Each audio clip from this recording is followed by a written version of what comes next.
જય માતાજી મિત્રો મારું આ ગેમ પછી ઇલાઇટ હિરોઇક લાગવાનું હતું. તો મિત્રો જોઈ લો, અમે લગાતાર 3 રાઉન્ડ જીતી ગયા છીએ અને હવે આ એક છેલ્લો રાઉન્ડ જીતી જાય એટલે મારું ઇલાઇટ માસ્ટર ઇલાઇટ હિરોઇક કમ્પ્લીટ થઈ જશે. તો જો એક બંદાને ડાઉન કરી દીધો છે અને એમનો ગેમ ચાલુ છે. આ બીજો બંદો મને મારી ગયો, મારો દોસ્તાર આવી ગયો અને એને માર નાખ્યો. અને જો ડિમિટરે ચાલુ કરી દીધું તો હમણાં રિવાઇવ થઈ ગયો. રિવાઇવ થયા પછી હવે 2 બંદા મરી ગયા, 2 જ બંદા રહ્યા અને અમે 4 જીવતા છે. તો અમે હવે જીતવાની શક્યતા સારી છે.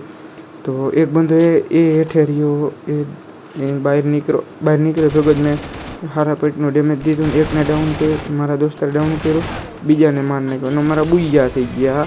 તો ફાઇનલી મારું ઇલાઇટ હિરોઇક થઈ જવાનું છે અને આ ઇલાઇટ હિરોઇક થઈ ગયું.